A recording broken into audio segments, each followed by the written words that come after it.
Give it up for Josh Johnson!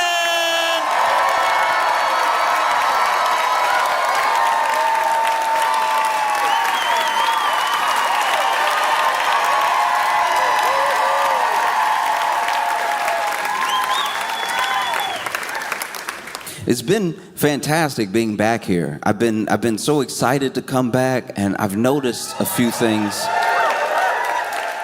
I've noticed okay.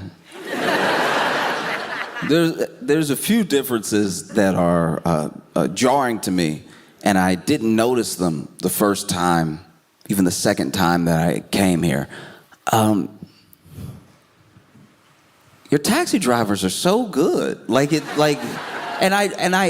I'm not sure what you're used to. Maybe I've only had the nice ones. I have no idea. But they're like knowledgeable. Maybe I'm not getting it across. They have to take like a test, like a hard test, and you know about it. I'm not saying that the taxi drivers in New York don't have to take a test. I'm sure there's some tests, but it feels like the test in New York is hitting your first person. Like, just... The test that y'all have created for your taxi drivers, to me, is wild, because it's a lot of knowledge that you have to have in you. Like, you need to know.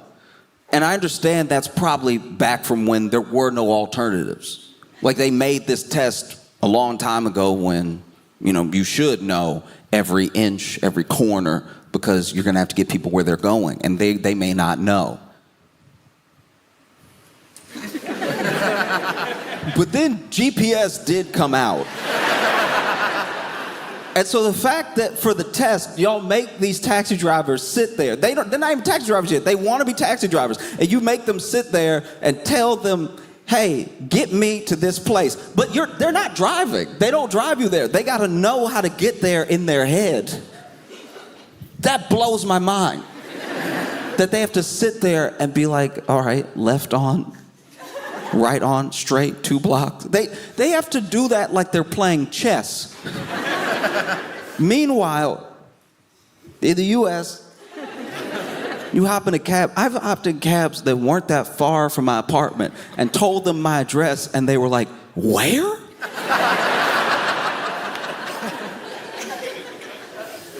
Like, I've been in a cab with the cab driver, and both of us are lost.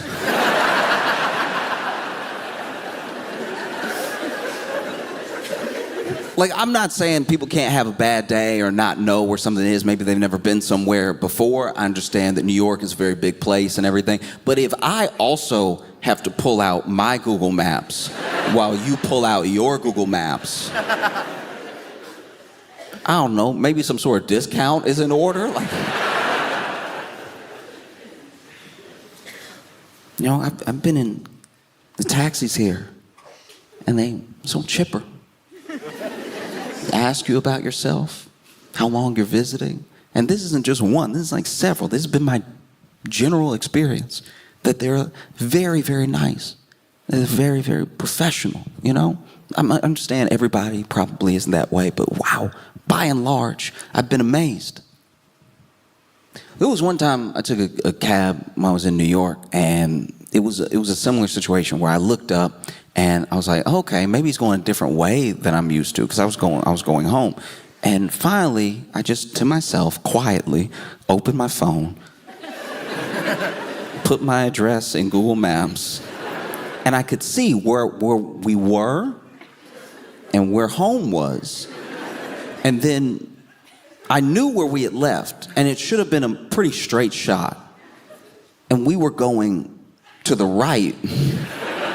And in my head, I was like, is he taking me somewhere? But this is terrifying. And so after like 2 blocks of us going in the wrong direction for what felt like no reason, I finally said, sir, and then he went, oh!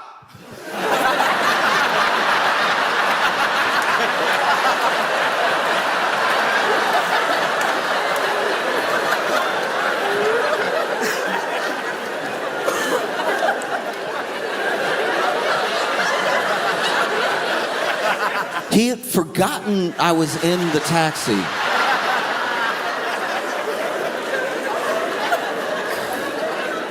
And I guess just started driving home. I don't know where he was going.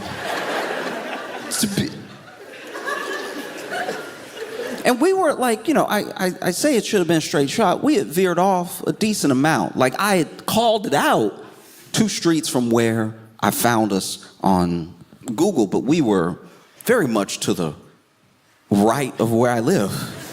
And so finally I was like, hey, are you all right? He's like, oh, yeah, you scared me. No, sir. No, I didn't. No, I didn't. I was in the middle of trying to pay you. And he's like, yeah, you scared me. Whew.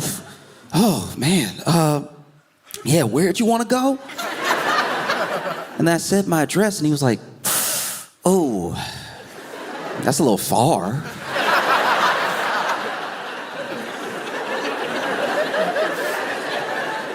Just saying, treasure what you have.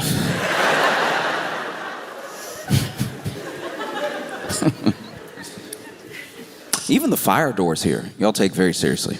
The fire doors are big here. We have them in the U.S. too, except there's one big difference between our fire doors there and your fire doors here. Your fire doors open in,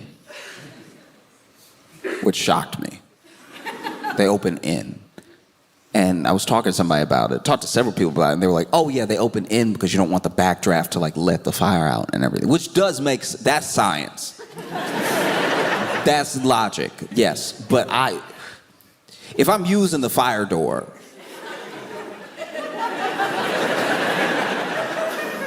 I would love to get out as fast as possible. That's just me. That's what we do over there, right? Which might be why so many of our buildings last, I suppose. But I was like, why do y'all open them in? Like the people using the fire door trying to get out.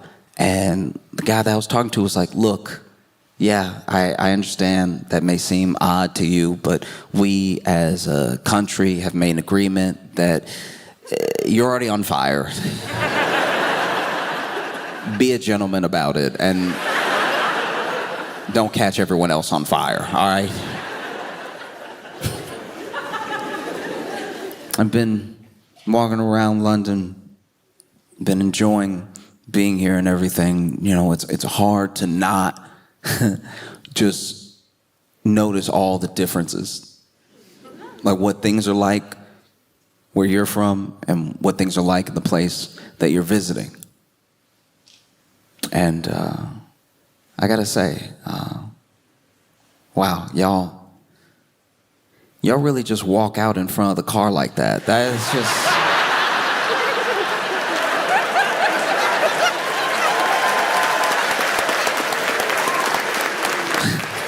This is insane. This is a wild thing to do. I know they don't hit you or whatever, and they're not supposed to, and I don't know what happens to them if they do. But the way y'all will step out and the car is here.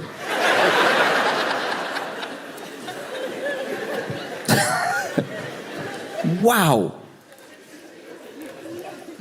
I'm not like a fighter. I don't know how. Jimmy, like I've tried before, but I fight the same way that I bake. After a while, I'm just doing stuff with my hands to do it, but I'm not sure if this is right and it's not getting us anywhere. You know? Like one time, I was at this pizza party, okay? It's a pizza party that our class got because we had been good, which will be ironic in a second. But the teacher, because we got this pizza party for being so good, the teacher had built trust in us, which was a huge mistake. And so the teacher ordered pizza for the class. We got all these pizzas and dished out like 2 slices for everybody. Pick any 2 slices of these 3 to 4 different kinds of pizza that you like. And then our teacher left the room. left the room, and I don't know where this teacher went. It wasn't until I got older that I could even read the signs and think back about it in a way that contextualized why this teacher may have left. I think the pizza party, I think the teacher leaving was because they were hungover. They clearly had to be hungover. This whole thing screams hungover because they left and they never came back. They never came back for the rest of the class. And so everybody's eating pizza. Some people are getting more full than others quicker and everything. And then finally, there was one slice left. And when I tell you that this classroom turned to Lord of the Flies so quickly, you would think we had never eaten. You would think this was a pizza party where almost all of us were full, and everyone wanted the last slice just to have it, so much so that people even debated whether we should just rip it up and let everybody have a little bit. And then a couple people were like, no, that's crazy. What's wrong with you? There's a whole slice of pizza for one of us. And this is how I knew I didn't know how to fight, because I also wanted a piece of the pizza. Admittedly, I was also like, let me go ahead, throw my hat in there, right? And there was one kid, he was very big. And so some people didn't want the smoke immediately because he was first to get tall. And tall in your mind when you're a kid means grown. So he's the adult in the room. But I was like, no, I want some of this pizza. There were some other kids, I want some of this pizza. And because he was bigger than everybody, he was like, all right, we'll decide this fair and square. Let's fight for it. And two other kids had backed up before he had finished the sentence, fight for it. I was the only one still sort of standing there waiting to hear the end of his sentence. And so once he said fight for it, I was like, ooh. So it's going to be a couple of us and you, or is it? But then I turned and everybody had backed up so many steps. I was like, uh-oh, I'm the only one. Man, y'all made a circle fast. Everybody came together to, wow, y'all moved the desks. This is, this is crazy. Why can't y'all be this organized when we play basketball? This is, And so then it was me and him. And I didn't know how to fight then. I don't really know how to fight now, but I think it starts with a push. I've seen that a lot in movies where it's like the fight starts, first person gotta like, you know? And so I backed up a little bit. And I was like, okay. Okay. I'm gonna push him. He gonna fall down. He gonna explode. I'm gonna get some pizza. Also, you should know that your opponent doesn't know how to fight and to go easy on them when instead of this, they do this. This is salsa. And so I was like, okay.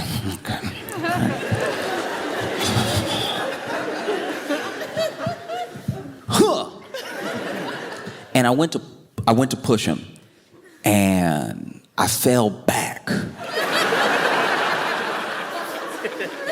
Because he wasn't built like a child, to be fair. And then I spring up real quick. I was like, okay, that didn't work. Looks like we're gonna have to go to slaps. Slaps are next. And so I tried to fake him out. I reared back like I was gonna punch him, and then I used my other hand. I was like, because I had seen that in the cartoons. I was like, that's how you gather the power. And then I tried to fake him out, other hand. And also, like in the cartoons, his head turned, and then he just stared at me.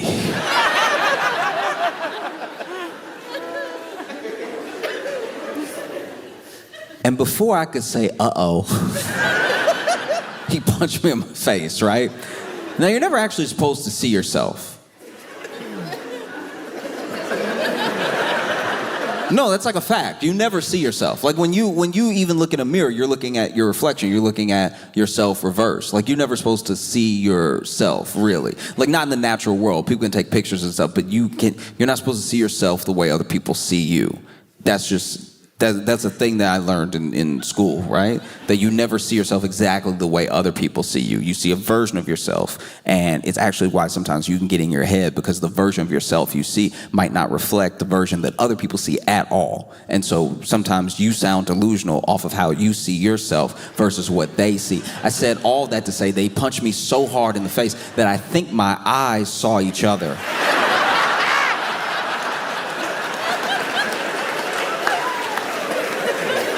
I don't know. So the punch looked like an optical illusion where, you know how you forget your nose? Like your nose is actually in your field of vision all the time, but your brain forgets it, or else a nose would be blocking everything that you see all the time. So then you don't see your nose, but it's right there. It's right in your face. And the punch worked the same way. I didn't really see it coming, and then I saw it for a second, and then it was gone, which is how I thought, oh, maybe my head is caved around his fist. Now I know that this didn't happen, because if it happened, I wouldn't be here right now. But this is what it felt like, because I was like, ooh, wow, it's coming fast. I saw it, and now I don't see it, but I feel it. That's crazy. Does he have superpowers? And then he reared back, right? And so I was like, all right, I think the best defense for whatever that was is to just start swinging. And so then I swung again, and you ever play Grand Theft Auto and fly out the car? And you know how you get that doll effect? You're sort of flying forever, and then you bounce, and it changes your trajectory a little bit. Okay, anyway, I said that to say that I reared back for a real punch this time, no slap. Reared back, it was gonna be a real punch, and then when I started swinging, he hit me again. I didn't see this one at all. It felt like he had somebody help or something, because he hit me, I know he came around like this, but it stayed hidden forever. This kid hit me, and I turned my head from the punch and licked my elbow. Which you're not supposed to be able to do. You're actually not supposed, it's like a party trick if you can lick your elbow. You're not supposed to touch your elbow, but I think I twisted so hard with my mouth open saying no that I caught a taste of my elbow.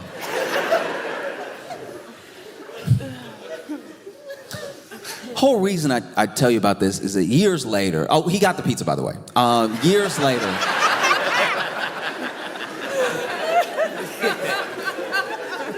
Years later, I found out that our teacher, who gave us the pizza party and then left us, who I'm sure now, through hindsight, was hungover, was seen later by one of our classmates who went to the bathroom, and on the way to the bathroom, they passed the teacher's lounge, and in the teacher's lounge, they saw our teacher just sitting, eating a whole pizza by themselves. Head hanging over the pizza, but whole pizza nonetheless. We were fighting for the last slice. You had like 11 more. It was crazy.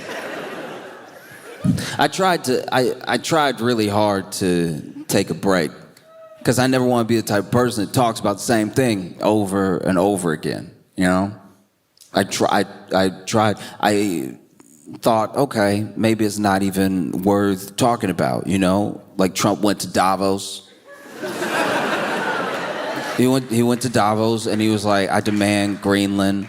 And then everybody at Davos was like, ah. And he was like, I want it, and I'm gonna take it. This is before he got there. I want him to take it. We're gonna get it. We're gonna take it. If you don't give it to us, we're gonna take it. And then he got there, and then when they were like, but yeah, you say you're gonna take it, but are you gonna like use military force? Are you really gonna come get it? Do you want the smoke? And he was like, I just like to have it if you.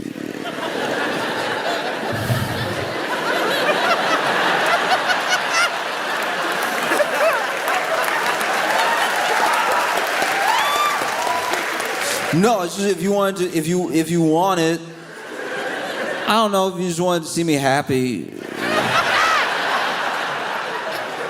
No, if you felt like doing me a favor. You know what I'm saying? Like I thought we were friends, but whatever. It's cool. But like, it'd be cooler if you gave it to me. And then they were like, no. And he was like, what about a little bit? What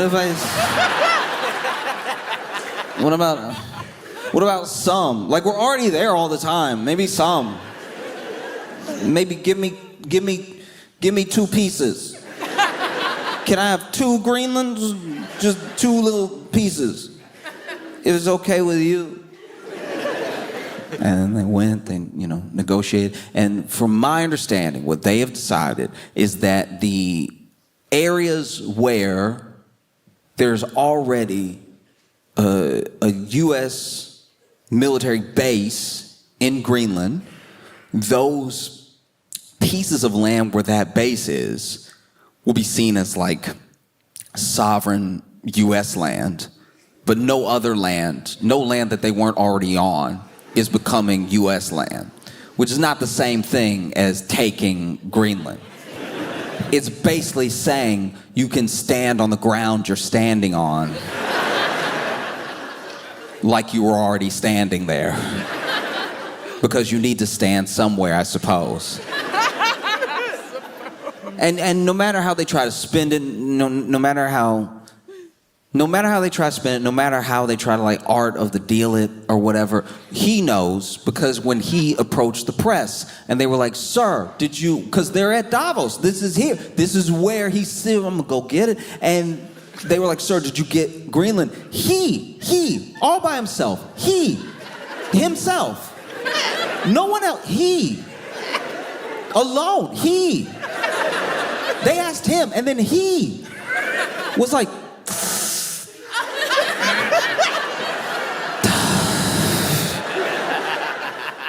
so you should have played it off. I thought you were gonna come out there and be like, we got some Greenland. Because technically you did get a little bit of Greenland, the Greenland you were already standing on. That's something, kind of. It's nothing like what you said, but it's something. It's like,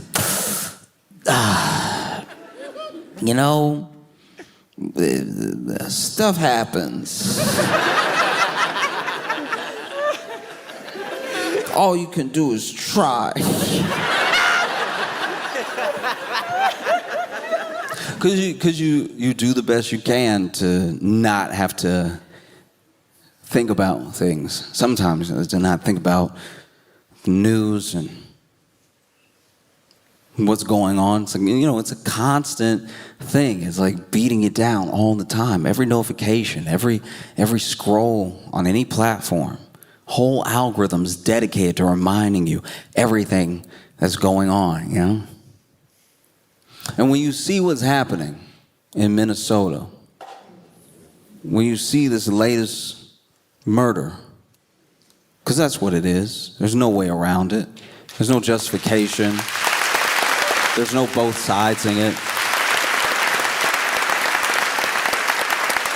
By any manner of how you look at things, ethically, morally, legally, this thing was murder.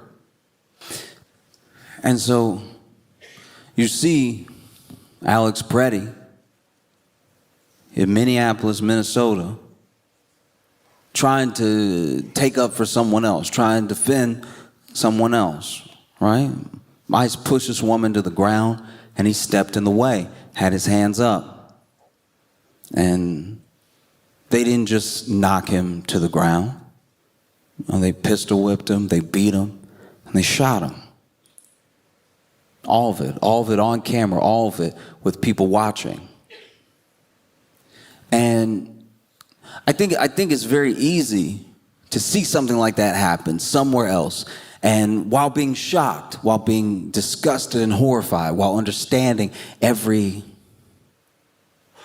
transgression, every moral failing about it, it's very easy to say, this thing is horrible. Thank God it can't happen here. And the problem with thinking that way is that that's exactly how things happen here. You think it can't come, and you think it can't come by virtue of who you are or how things operate. And then when it's at your doorstep, you almost don't know what to do. Because I'm telling you, as someone who has lived in the U.S. my entire life and grew up around people who watched the rest of the world, watched coups, watched civil wars, watched all manner of horrific things, and watch people say, thank God that can never happen here. And then it starts to. And these people don't know what to do with themselves because the whole reason it wasn't happening here was because we just told ourselves that it couldn't. We told ourselves a lie to make ourselves feel better.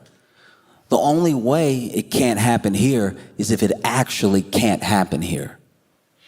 The only way it can't happen here is through the action it takes to hold people accountable nonstop to where it can never happen here. The only way that it cannot happen here is if there's an understanding that it could happen here. You know? I don't want to see what happened in Minneapolis happen anywhere else. Anywhere else in the world, anywhere else in the U.S. But there needs to be an understanding of what is happening. We're all the way to science fiction now. We're all the way to the classics. We're living in some sort of like George Orwell excerpt. It's happening because you see the video. You can see the video from so many angles. And then you see statements by the Department of Homeland Security. You see the statements by potentially the president. You see the statements by people, political pundits on Twitter. And they are telling you not to believe your eyes. They're lying in your face. That's not what you heard. The way these systems work is that you would think, at least, the way it's propped up is a three-tiered system, right? There's the person on the ground. There's the person you might actually come in contact with, and maybe they believe certain things, maybe y'all butt heads, right? Then above that tier is the actual politician, the politician that stokes them up. They blow the dog whistles that get this person to say the thing out loud. But then above that, even above the politician, is the person that pays the politician.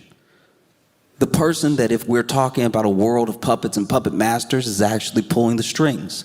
A person that you will never come in contact with, even though you will feel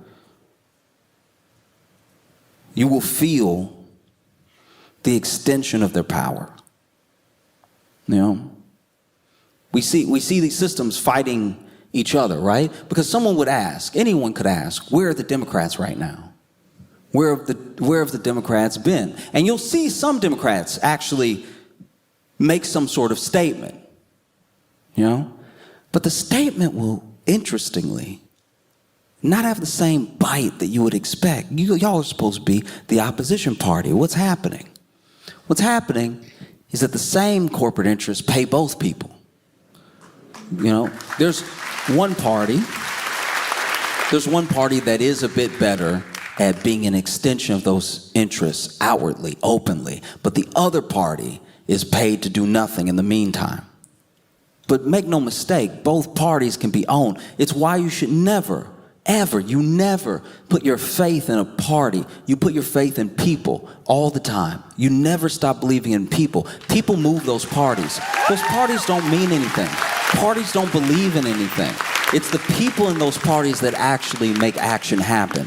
There's no one party that has handled everything right throughout human history or any government, but there are people that use the momentum that they create through a party to affect change.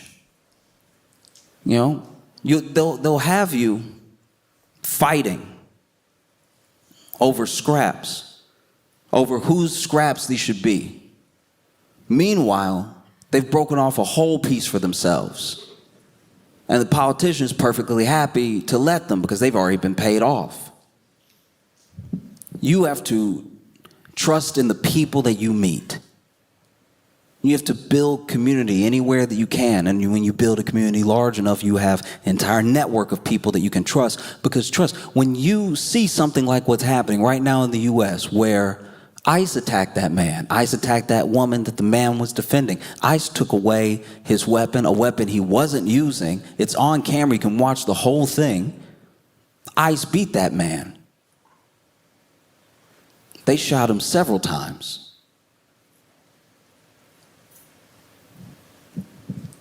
And you can watch that entire thing. And maybe you can find some conscionable reason that this would happen, why everything hasn't gone awry. But I think if you can, then you might be a little bit too far gone. This thing was sick and it was illegal. And it's scary when your law is on the other side of legal. When you don't know what to do. And it's hard to know what to do. These are big forces we're talking about. You're talking about huge corporations, oligarchs, billionaires.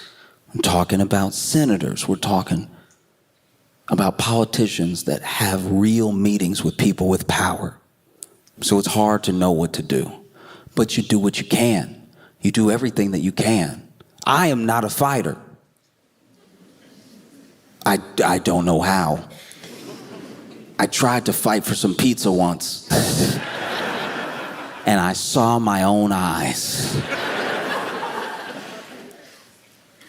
So maybe you're not a fighter. Maybe you organize. Maybe you're a connector. Maybe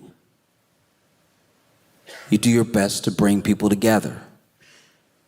But any action that you do is something. Every action that you do is something.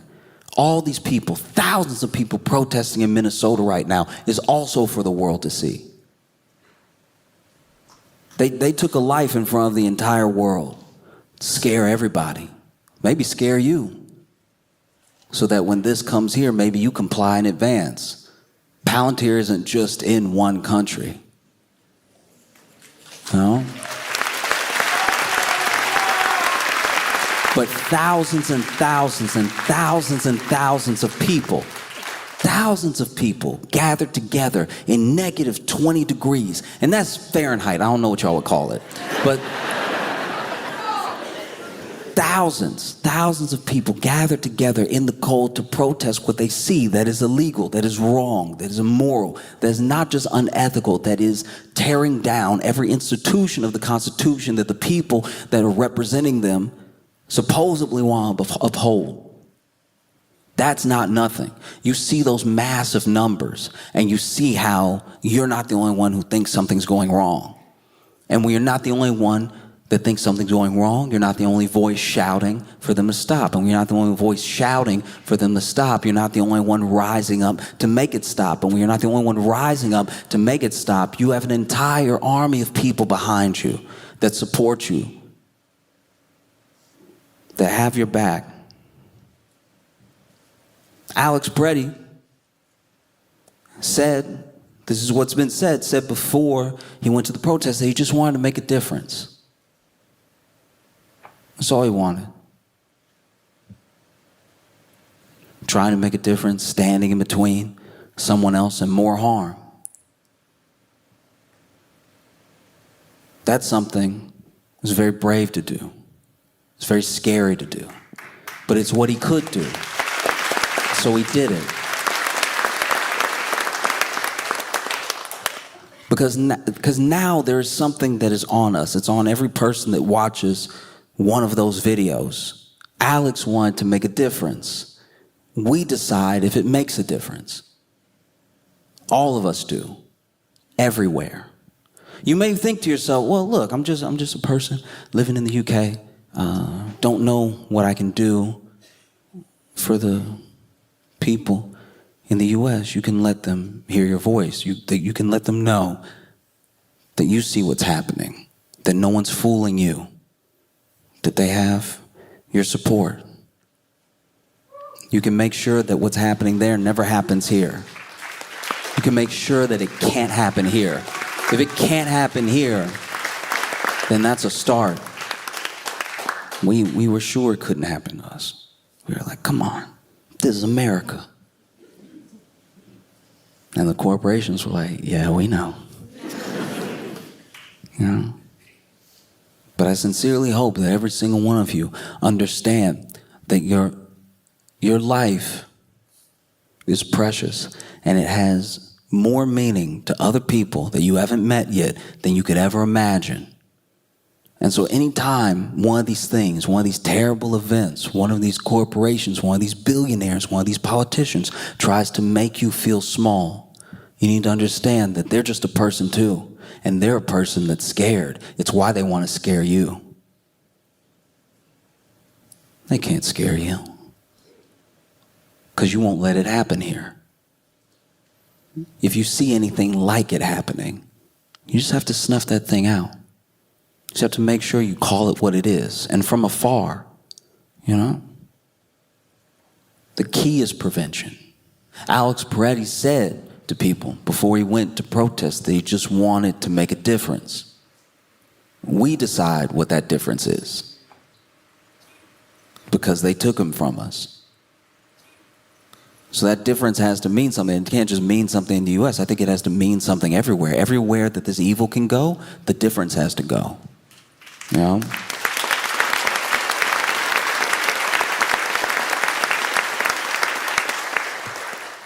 I'll tell you this thing before I go so that you heard something funny.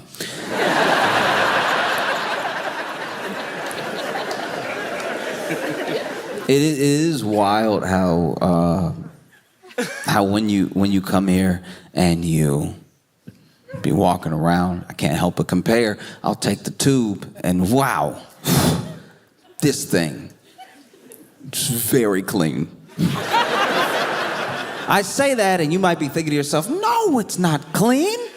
I saw a bag of crisps on the floor.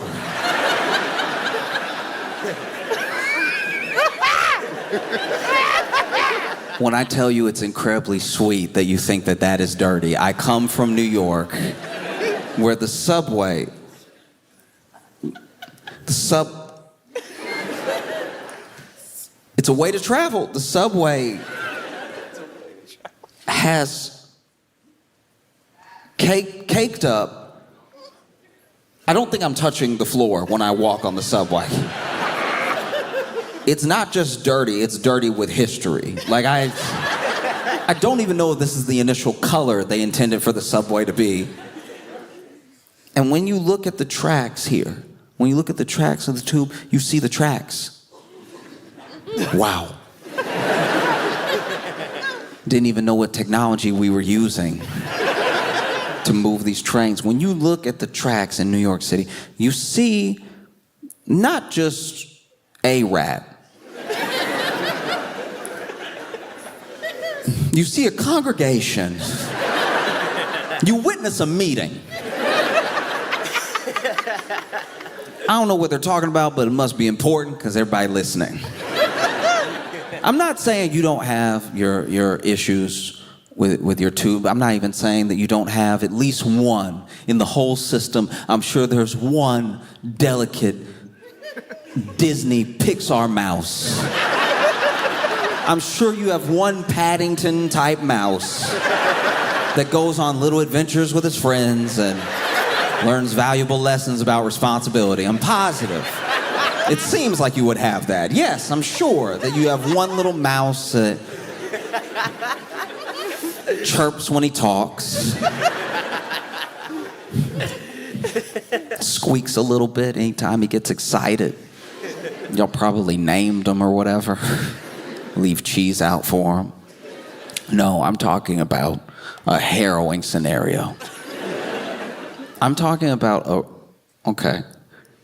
Normally, and anyone who has been to New York City or lived in New York can attest to this, when you see the rats on the track, it's almost like a little zoo. You're like, oh, look at them. I mean, that's gross, but like, yeah, going about their day and everything. Oh, I wonder what that one's talking to that one about. Oh, they're both chasing each other back and forth and everything. Oh, they see a little bit of food, they're getting the food. And there's a very like innocent, I would even say like cohabitating mentality to it. Where you're like, all right, I'm not gonna do anything about this. And they're there and it's not affecting me, so whatever. But every once in a while, every once in a while, one of those rats will try to climb up to the platform where you are. And as soon as it happens, you're like, kill it, kill it, kill it, kill it, kill it, kill it. Because it doesn't even try to climb up normal. This thing doesn't it doesn't just peek its head up.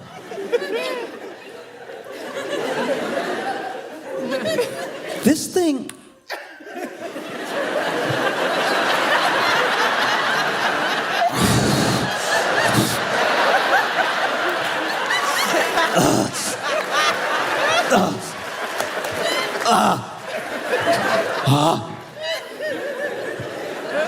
There was one time it was happening. There was one time this rat was climbing up the platform, gripping, trying to get on top. And some people backed up, 2 people screamed. It's one of the rare times in my life that I sprung into action. Because he was climbing up, it felt like he was halfway there, and I was like, boop.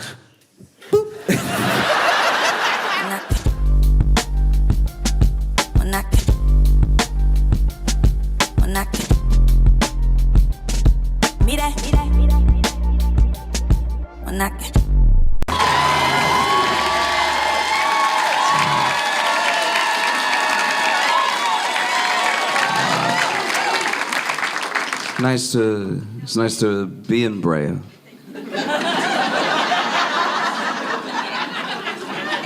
I do mean it. I'm being sincere. I've never felt safer.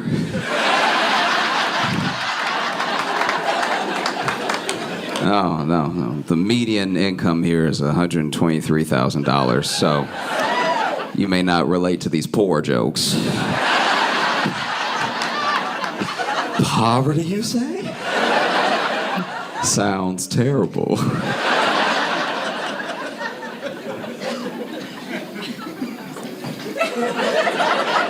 Because y'all also have okay, how do I put this? Y'all's crime here is a little bit like soap opera drama level crime.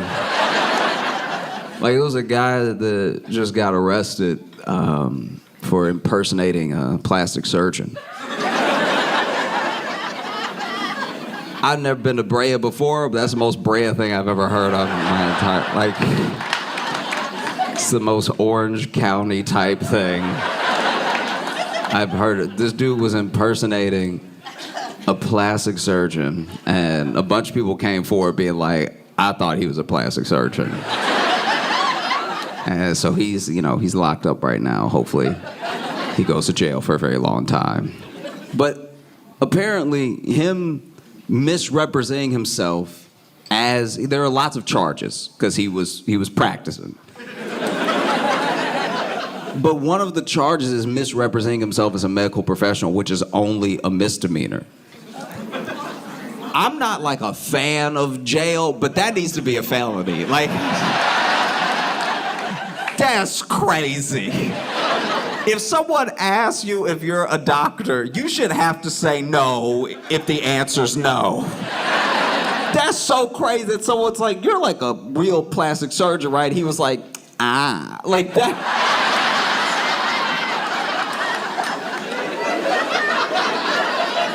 That is so horrific. I don't think y'all understand. This dude needs to be buried under a prison.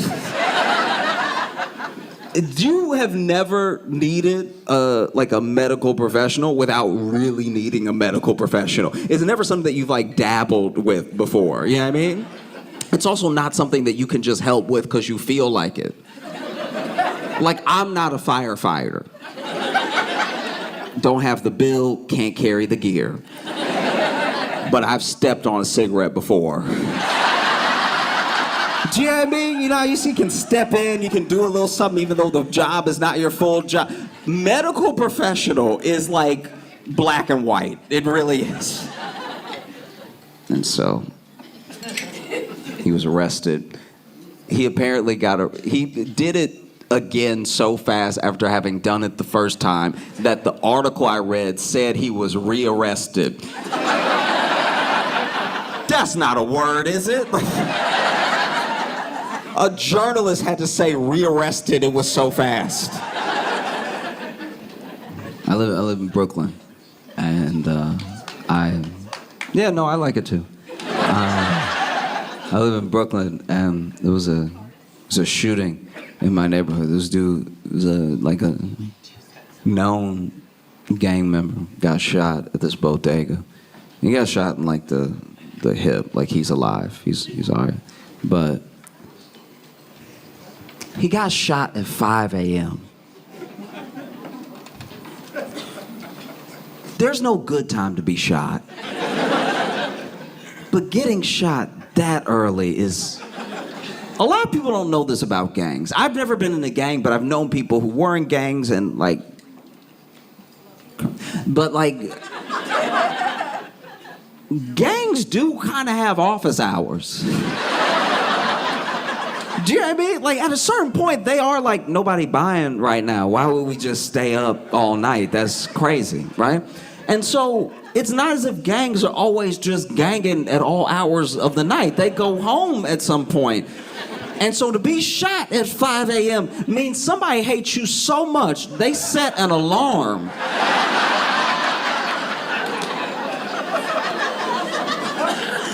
Because the worst thing about getting shot at 5 a.m., if you get shot at like 3 p.m., right? You can call somebody, oh, they got me. What? What happened? I got shot. Oh, I'm on my way. I got you, right?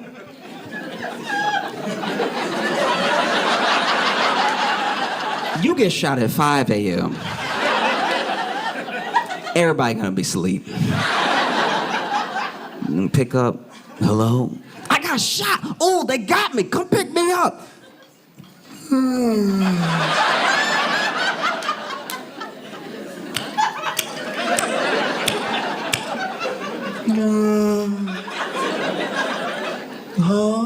I said I got shot. Pick me up. I'm bleeding out. All right. I'll be there in 5 minutes.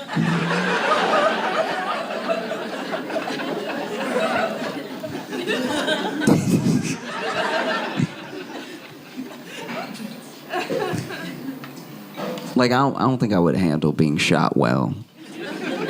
But if I got shot at 5 a.m., I'd be like, shoot me again.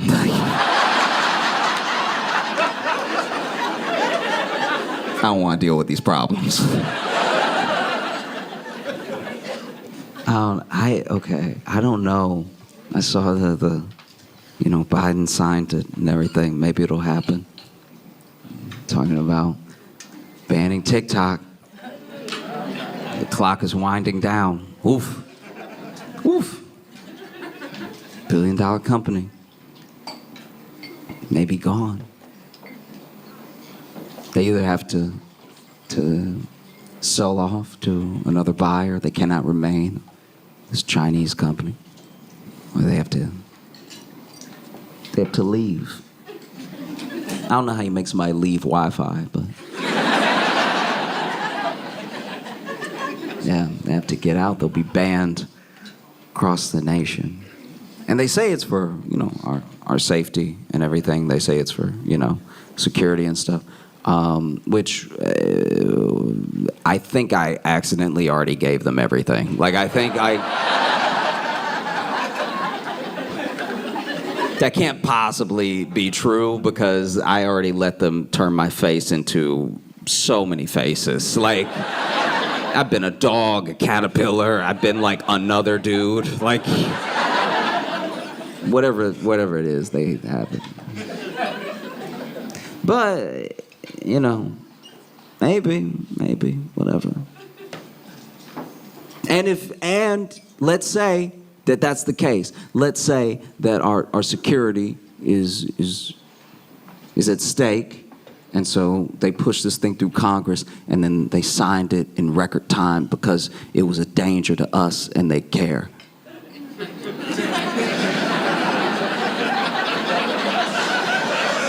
I said, let's say.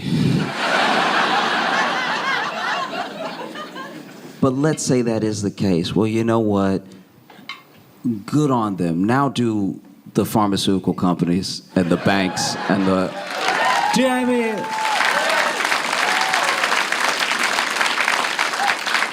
Yeah, we've been begging for insulin to be like $1 for decades, and they're like, the best I can do is taking away how you talk to people.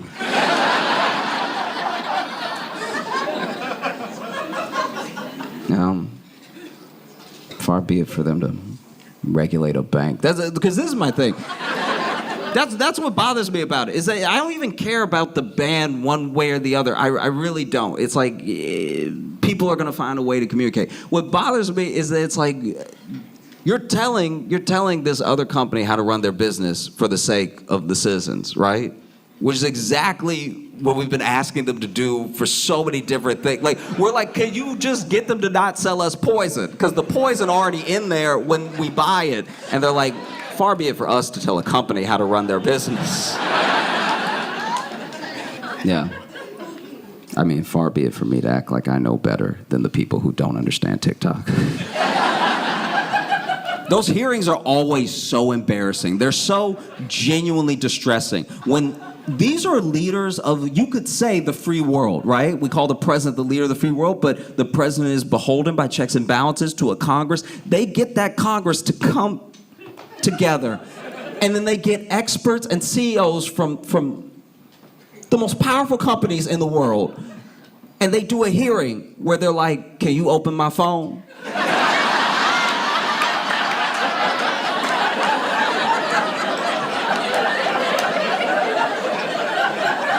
And then you see these CEOs, these billionaires, try not to smile, try not to be like, oh, I can do whatever I want.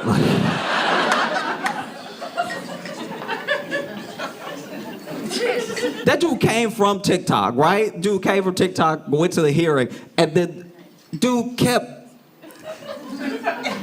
asking him about China. And at one point, the guy just had to be like, I'm not even Chinese. Like, I'm not Chinese. It's like you would think he was asking him for, like, spots to eat. The amount of times this dude had to say, bro, I'm not Chinese, though.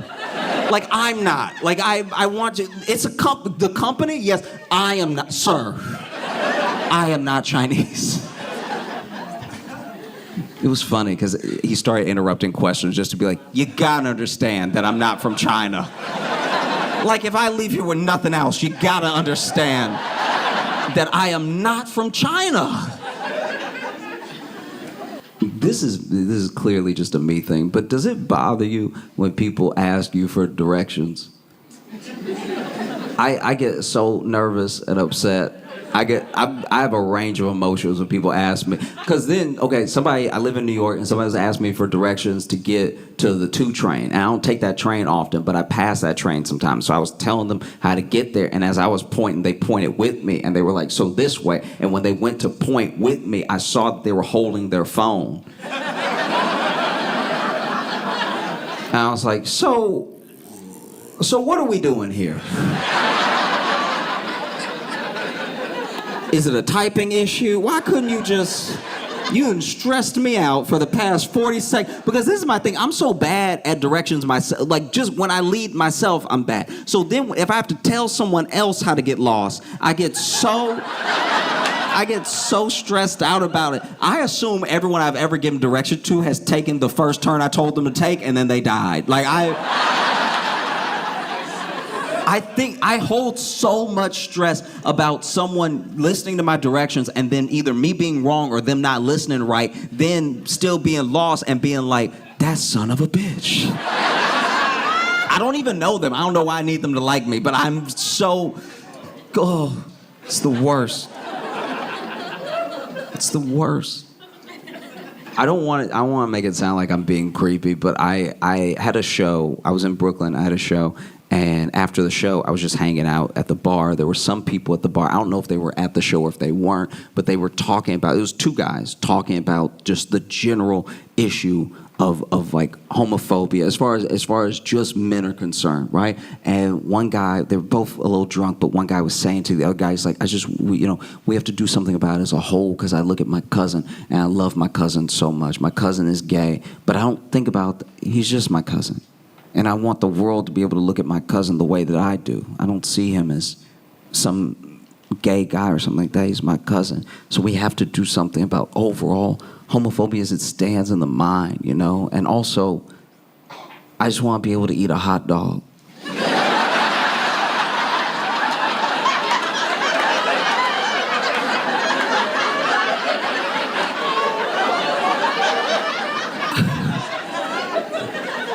there's not enough time to unpack everything in that one sentence. Because he didn't just mean I'm hungry right now. Like, he didn't just mean we have to tackle this issue and I'd like to eat. He means I want to be able to eat a hot dog, but I can't because of homophobia. No, sir.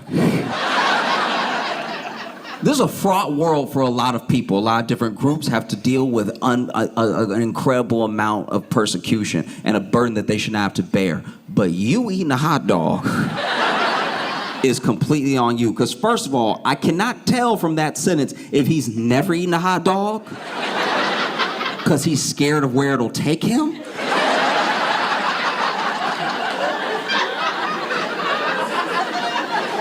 Because also, if you're so scared of eating a hot dog that you like, I can't do it, that's you. Do you know what I mean? Like, you don't need to do any exploring. You know your destination.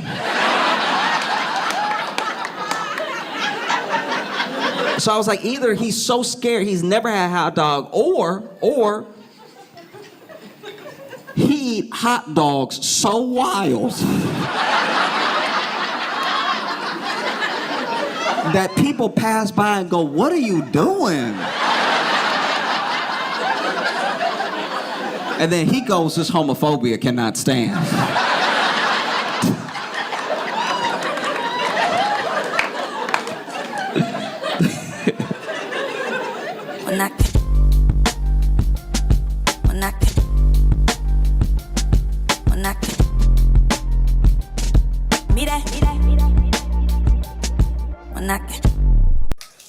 You know him, you came here to see him. Y'all go crazy. Josh Johnson is here, everybody.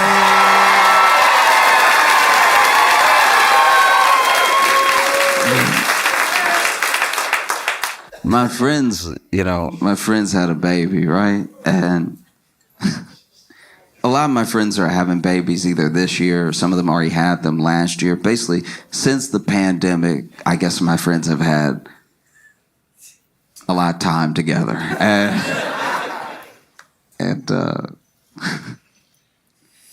Okay. Basically, I met one of my friend's babies, and I could tell that I was the baby's, like, first black person. Like, I could tell.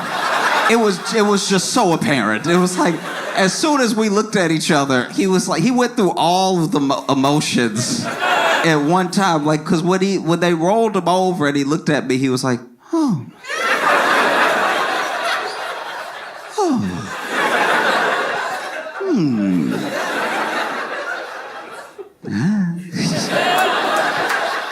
You know? And it was an odd feeling. I didn't even bring it up. I could just tell. You know what I mean? Like, I could feel it. And look, I'm not even saying it's the baby's fault. The baby got a white family. Hadn't got around to exploring the world yet, you know? I was the baby's first black person, and it made me think about, I don't know if I fully remember the real first time, but I kind of remember what I at least think was me meeting my first white person. It's very important that the day before this happened, I was at like a family picnic, right? I was at this family picnic and extended family had come. So I'm seeing cousins I don't normally see, and like all of the older people are there and everything. And so some of the kids are playing, some of them running around, right? There was one kid that was running around, knocking a bunch of stuff over, one of my older cousins, right? And he had to be like maybe 8 or 9 or something, but he's running around, and his parents were telling him, hey, slow down or stop or be still real quick. We're about to eat, all that stuff. And then he's still running around, knocking drinks over every once in a while. And finally, my great aunt, his grandma, as he was passing, she did that grandma move where she just snatched him real quick, right? Like, even his parents couldn't catch up. His parents were running like, come on now. She was like, pow, like it was incredible. She snatched the little arm and stopped him right there. And then she looked at him and he looked at her. And then she said through her teeth, so you know she meant it, right? She was like, if you don't be still, I'm going to slap the black off you.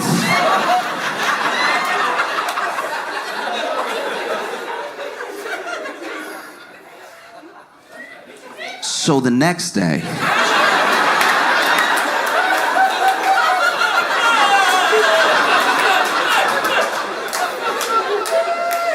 when I met this kid,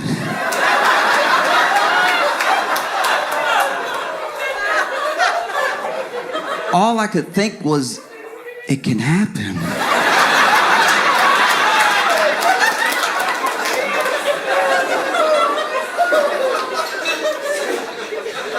Ooh, I gotta be extra nice to him. Something clearly going on at home. I was watching documentary about like serial killers and like sociopaths and stuff, and how basically they do these profiles where they try to identify whatever these like specific things are with their personality that make them the way they are, right? A lot of the traits and a lot of the signs. And one of the things they were saying in the documentary is that one of the best things you can do for anyone that's suffering from these sort of things is to find it as early as possible. That way you can help them before they do harm, you know? But then they also said that it's difficult to identify some of these traits when people are kids, because a lot of the list of what like psychopaths and sociopaths do as kids is a list of things that kids already do. Not the full list, but like a considerable amount of it, you know? And one of the things in the list is long-term bedwetting, right? Like bedwetting at like 13, 14, whatever, right? And it triggered a memory for me. Because when I was little, I had to be like 12 or something. I got invited to a sleepover, which was a big deal for me. I'm an only child, you know. Getting invited to a sleepover as a kid is like going out to the club as an adult. You know what I mean? It's the same energy. It's like me and my boys ride tonight. And so we got over there and we're having a great time. We're watching movies, we're playing games, we're like in the yard playing football and stuff. But it wasn't until it was time to go to bed that I realized that there was a hierarchy here. Because the kid who invited us, that was hosting us, only had so much room in his room. So his closest friend stayed in his room with him. And the rest of us stayed in the living room, right? And his parents made these little bulgy like blankets and stacks of quilts and stuff for us to sleep on and everything. And I know it shouldn't have been a big deal to me because we had been playing all day. But if you've ever been to a sleepover, you know that when you're supposed to be asleep is when the good stuff happens. That's when the real conversation is had. And that's when all the memories get made. And I'm out here in the living room with the losers. So I get ready to go to bed, right? And I was laying with this other kid because it was 2 to each for everything. And it's not really important to the story, but the kid's name was DeMarvin, right? And so we fall asleep and I wake up middle of the night. Don't even know why I woke up, you know? And I notice when I wake up that just like the side of my leg and the side of my elbow are wet.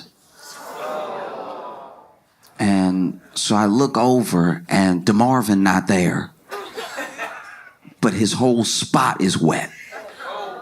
And I sat up, and as I sat up, I looked up and DeMarvin was sitting across from me watching me sleep. That's strike one, all right? Any child who watches you sleep, that should be on the list right there.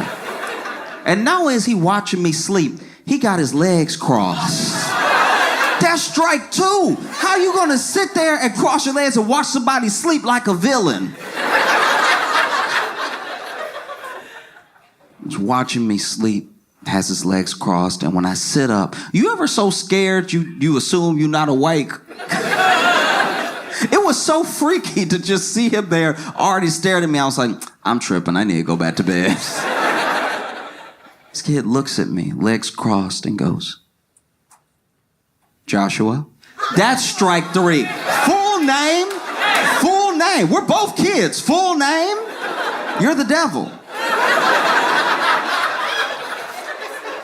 This kid looks at me and goes, Joshua, I've wet the bed.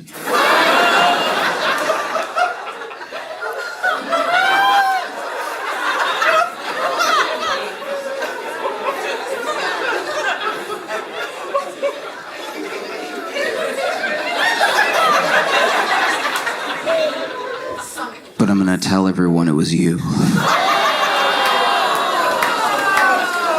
I'm not gonna lie, I was like, what? How does that even make sense? Like, I'm the side of my leg is wet. Your whole spot was wet. People saw you sleep here. What are you talking about? You gonna tell everybody that I wet the bed? And then he goes from this like crazy intense stare to his face softening, and he's like, do you ever change your clothes?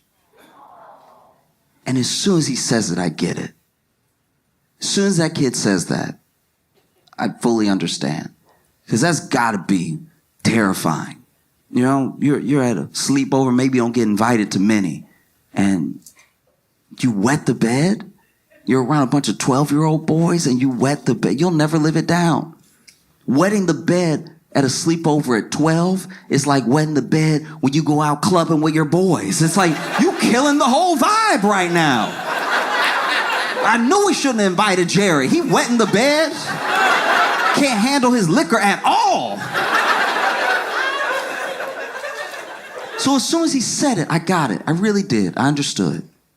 I was like, dang, that's tough, right? I don't know what I would do. I wet the bed. I'm trying to make friends with other kids. I'm a living room kid as well, so I'm already a loser. And then I wet the bed. I wouldn't live it down. And so I looked at him. I was like, man, I'm sorry. I'm so sorry. I only have the clothes that I have. I don't have any extra clothes. And then he goes, oh, okay. And I don't know where he got it from, but as soon as he said okay, he grabbed a cup of water and he threw it on me, right?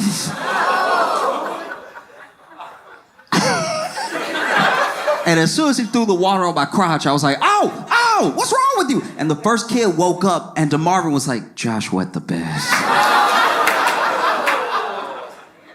And this is my thing.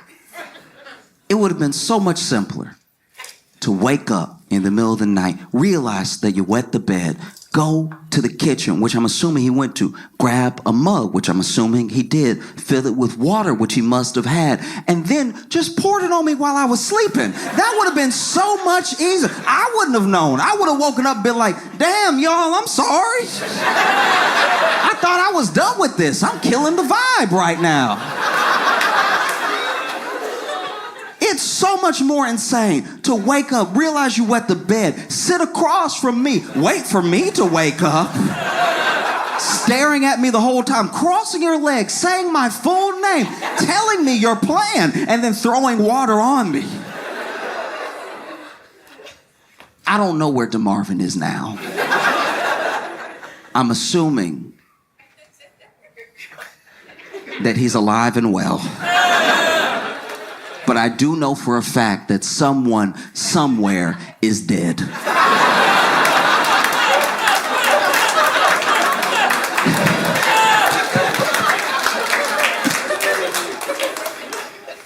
My other friends had kids in like 2022, 2023 and stuff. So then their kids are like at that age where they're like over a year old. They're basically at that age where you keep still saying like months.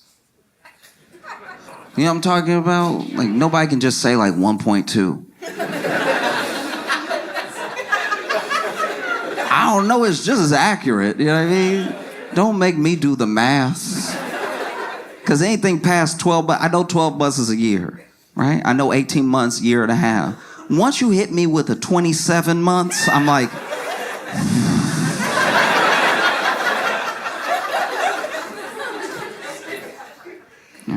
And so their baby is 16 months. 1.6. And they have a beautiful little boy, right? But it's funny, I didn't even think about this until I was hanging out at their house, you know. When it comes to our nature as people, right?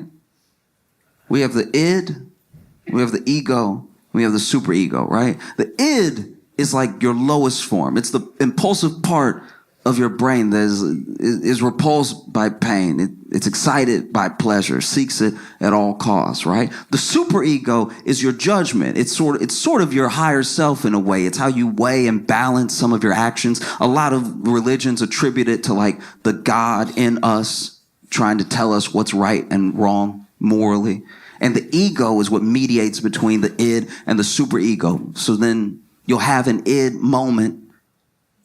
Superego will judge it. Ego will process it, right? Id is like, I would very much like to sleep with this person. Superego is like, don't do that. That's your friend's wife.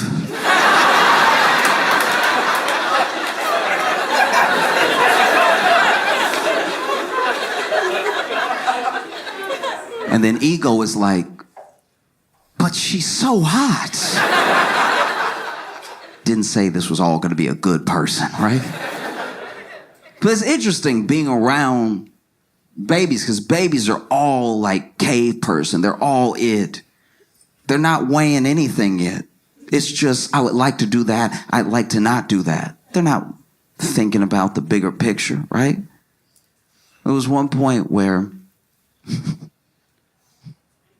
my friend sat her baby down in his little seat, right? And she laid her coffee on the counter, right? And then she had to go grab something else. And as soon as she laid the coffee down on the counter, the baby looked at the coffee.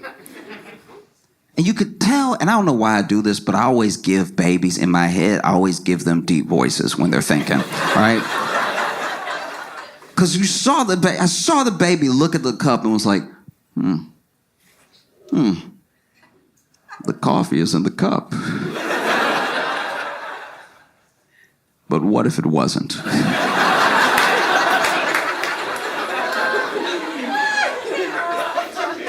And so then this baby went to knock the cup over, right?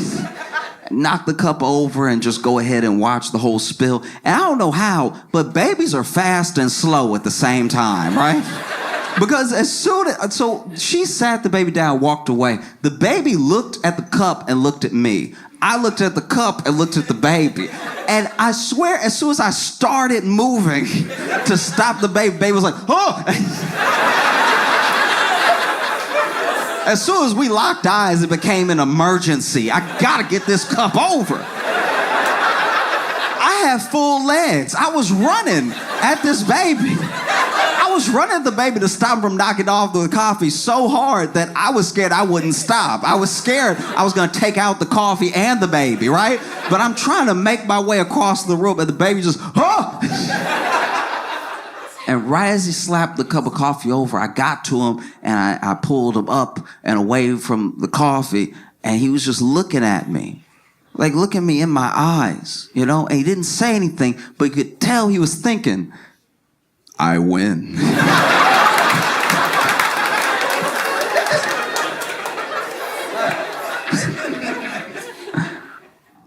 I don't know if y'all saw what's happening in LA.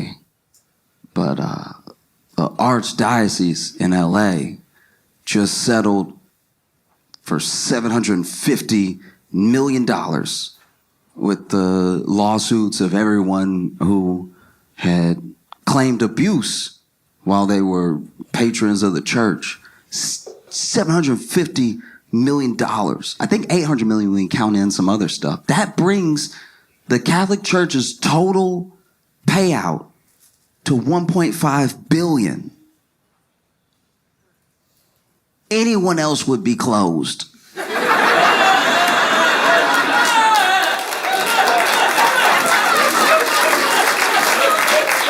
That's so much money. $1.5 billion that you had. You had $1 billion to pay out with. That's crazy, you know?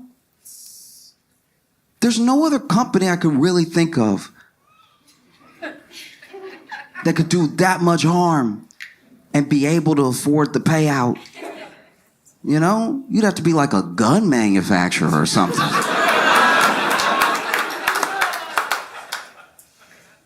It's so jarring, you know?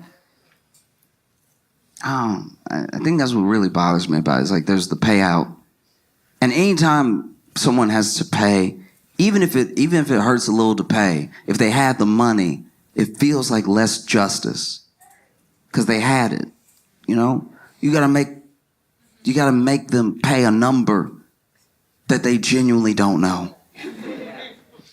I don't know if we can do. Good, that's exactly how much I want.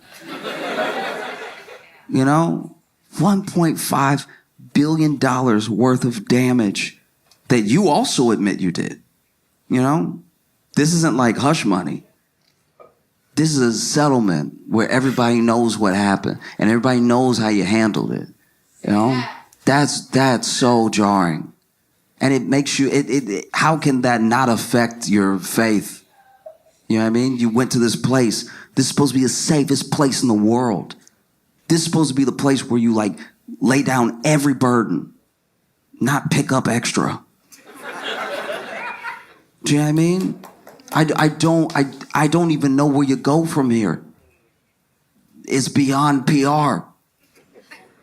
You can't be like, but we also donate a lot to... I don't know if I want you around anybody right now. That's my thing. I don't even just care about the money. I'm glad that they had to pay, and I'm glad that, survivors are getting something for all those years of trauma, all those years of therapy, all those years of like trying to navigate the world, and people looking at you like it must be you. If you're dealing with something all day, it does not escape your mind, and you can't even hold down a job because the way that people are around you affects everything that you do. I'm glad that they have something in return from that, because you can't undo what's been done, right? But like who's in jail? Is anybody in jail? We always forget that jail would be better.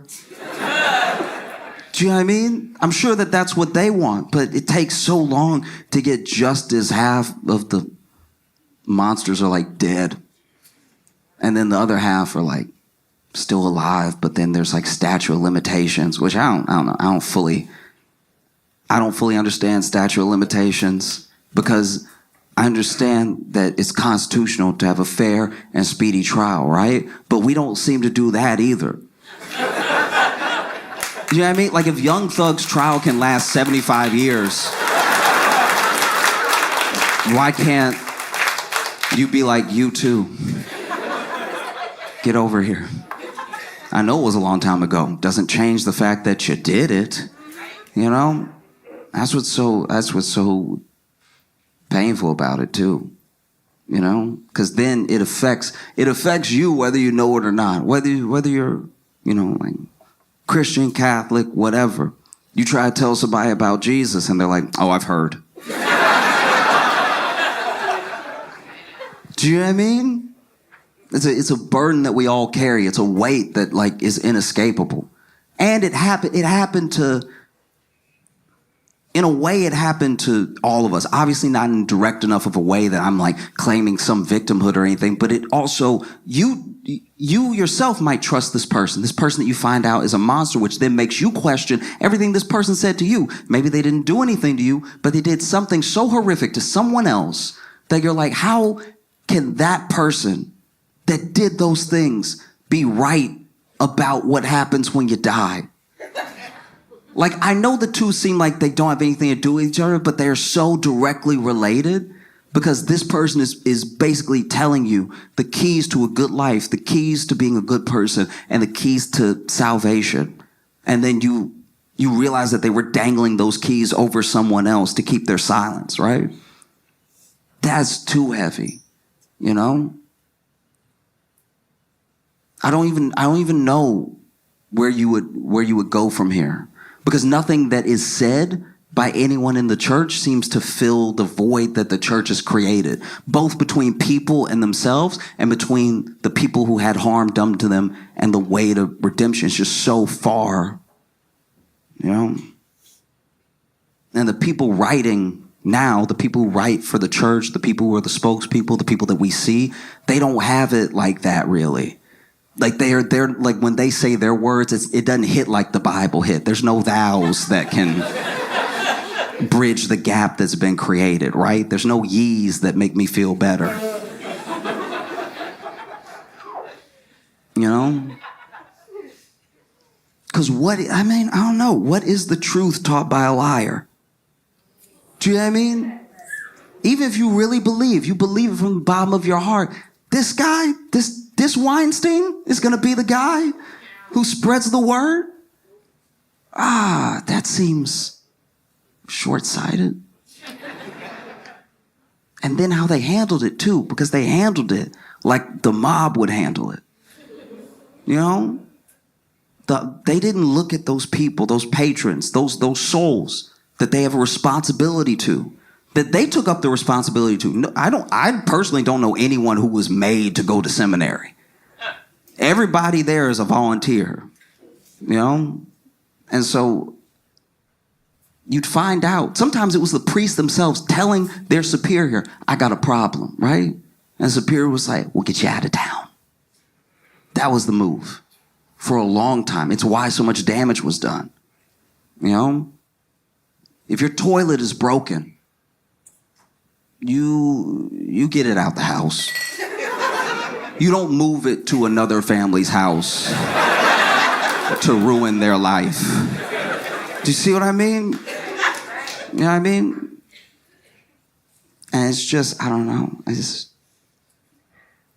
I know I kind of like land on this thing a lot. And so I'm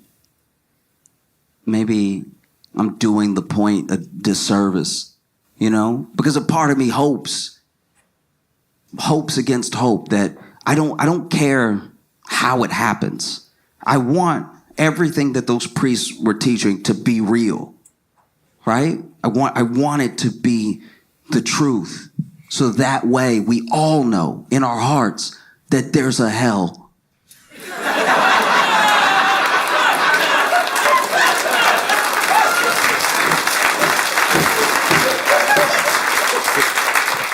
And I know that's like way more fire and brimstone. That's not like the uplifting message or anything, but I don't know. I just feel like it would be nice. It'd be nice to, you know, finally get justice. 20 years too late, the person's passed away, and then you're like, nah, God got him.